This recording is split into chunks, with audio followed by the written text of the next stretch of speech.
Muy buenas tardes, mi nombre es Hugo Alonso Negreiros Arevalo y mi compañero se llama Fabio Torres Madueño.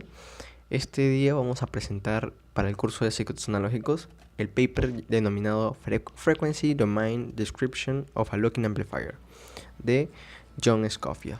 En el contenido de nuestra presentación mostraremos la introducción, antecedentes, métodos, resultados, conclusión y trabajo futuro y una pequeña evaluación del paper. En lo que va de la introducción, este paper trata del Locking Amplifier o el amplificador de bloqueo y sus componentes en frecuencia. La motivación del autor fue introducir a los estudiantes de Oberlin en este instrumento para futuros usos. ¿Y cómo lo hizo o qué hicieron? Mostró el propósito del Locking Amplifier, sus etapas y el comportamiento de frecuencia. Antecedentes. Desde antes que John Scofield publicara el paper que estamos estudiando en 1993, ya habían estudios anteriores acerca del Locking Amplifier. Así tenemos en 1985 un Locking Amplifier digital de baja frecuencia, en 1986 conversión de una radio AM en un Locking Amplifier de alta frecuencia estimulado en un experimento Raman. En 1989 técnicas de Locking Amplifier digital de banda ancha. En 1990 Locking Amplifier digital sensible utilizando una computadora personal, y en 1991 un Locking Amplifier como un experimento estudiantil. Método.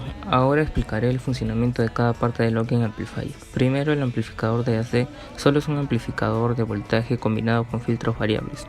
Algunos Locking Amplifier permiten cambiar los filtros, otros permiten tener la salida del amplificador AC en la salida del monitor de señal. El oscilador controlado por voltaje o VCO solo es un oscilador que se puede sincronizar con una señal de referencia externa, en fase y en frecuencia. En otras palabras, funciona como un disparador. El uso de este oscilador es fundamental para derivar la señal que se desea medir.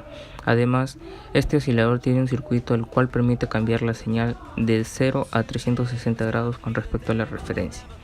El detector de fase sensible o PSD es un circuito que toma dos voltajes como entrada y a la salida tiene el producto de estas. Es decir, el PSD solo es un circuito multiplicador pero muy especializado. El filtro pasabajo es un filtro RC que tiene la opción de seleccionar su constante de tiempo.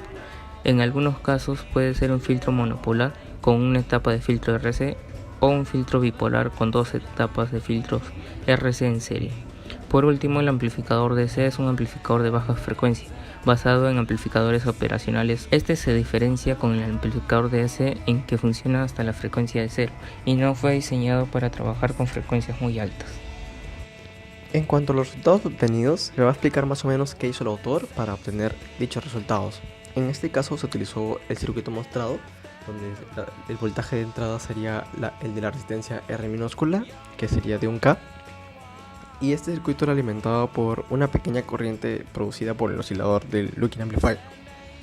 Se utilizó además un analizador de espectros, el cual midió la densidad espectral de potencia del voltaje en cada etapa. Se midió el voltaje a la entrada en resistencia R minúscula, se midió a la salida del amplificador AC, se midió a la salida del multiplicador y a la salida, en este caso, del filtro pasabajas. Además se muestra una imagen de más o menos cómo es un analizador de espectros. Viendo ya a un lado de las gráficas, se puede mostrar en la parte izquierda el análisis de espectro del voltaje de entrada. El voltaje que está dado por esta fórmula, que en este caso es voltaje de entrada, es igual a voltaje al amplitud por una señal sinusoidal, más voltaje sub n, el cual sería el ruido. En el análisis de espectro propiamente se muestra una señal deseada que está haciendo 99 Hz, el cual presenta un pico casi relativamente pequeño, y ahí se muestran picos grandes, los cuales serían el ruido por la línea de transmisión, en este caso 60 Hz, y sus armónicos, el cual se divide a 60 Hz, a 180 Hz y a 300 Hz. El ruido más pequeño es debido al ruido de ancho de banda o ruido rosa, o también denominado ruido de 1 sobre frecuencia. Este caso es debido a aspectos térmicos y es independiente de la señal. En cuanto a la gráfica de la derecha, se refiere al análisis de espectro de voltaje a la salida del amplificador AC. Se muestra que la señal deseada está amplificada por una ganancia de G, y en este caso se ve relativamente atenuados los picos mostrados anteriormente, pero que aún siguen existiendo. En este caso es este filtro o este amplificador AC está construido mediante un filtro pasabanda centrado en 200 Hz y tiene un factor de calidad de 5. En este caso, este factor de calidad indica el ancho de banda tomado. Debido a ese ancho de banda es debido a que se produce un poco el ruido. En cuanto al análisis de espectro de voltaje a la salida del multiplicador, se toman dos señales. En este caso sería el voltaje de la salida del amplificador AC y el voltaje del oscilador de voltaje controlado. Por consideraciones, la fase y la frecuencia son las mismas que el voltaje de entrada. A la salida del multiplicador, por relaciones trigonométricas, se obtiene ese resultado. Y en el caso del análisis de espectro se muestran dos picos. Estos picos son generados debido al fenómeno de latido, cuando dos señales se multiplican y se obtiene la señal original, se divide en dos y se tiene la frecuencia original está desplazada hacia la izquierda y hacia la derecha. En este caso la frecuencia deseada era 199 y la frecuencia ahora está en el pico principal en 0 aproximadamente y la otra está en 398 aproximadamente. Los demás picos mostrados son debido a la interferencia o ruido que ya se ha mencionado anteriormente. En el caso del análisis de espectro de voltaje a la salida del filtro pasabajas, este filtro tiene una constante de tiempo de 1 segundo y está dado por un amplificador de banda estrecha debido a su alto factor de calidad, que es igual a 100. Como se puede apreciar, se eliminan todos los picos por encima de 1 Hz y queda el único pico significativo cuando es 0 Hz. Como se puede ver, la fórmula voltaje salida sería la amplitud de la salida del multiplicador por la ganancia del filtro DC. Como comentario crítico de las gráficas mostradas y su explicación, se puede apreciar que las gráficas no se visualizan correctamente.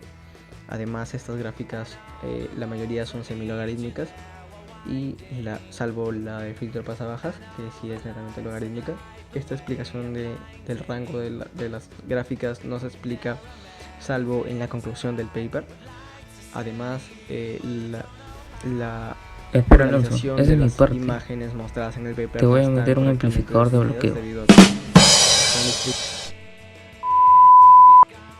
En cuanto a las conclusiones y trabajo futuro, como se puede apreciar en la foto, en el display se muestra el voltaje salida, en este caso se muestra como voltaje en DC, que refiere al voltaje ya conversado a la salida del filtro pasabajas.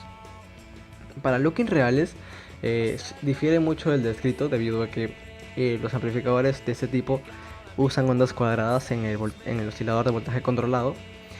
Sin embargo, el autor empleó una onda sinusoidal en el oscilador de voltaje controlado para facilitar los cálculos y facilitar la construcción del circuito. Sin embargo, el autor considera que los resultados obtenidos por su estudio no difieren en demasía cuando se utiliza una onda cuadrada en el oscilador de voltaje controlado. Además, el autor trabajó con una fase conocida. Sin embargo, en la práctica no se conoce la fase del voltaje de entrada, por lo que se hacen ajustes a la ecuación anterior y se mostraría en el display la amplitud por un coseno de la fase del voltaje de entrada más la fase de la onda cuadrada. Se considera que para que se obtenga una onda cuadrada eficiente o perfecta, se deben utilizar o emplear switches precisos para poder así obtener una señal cuadrada que al multiplicarla por la señal de entrada a la salida del amplificador se pueda diferir y el locking amplifier pueda trabajar correctamente. Después de haber analizado el paper, podemos decir que el autor logró cumplir con el objetivo de explicar el funcionamiento e implementación de un amplificador de bloqueo, ya que este paper está dirigido a estudiantes. Lo explicó de una manera didáctica, sencilla y concisa.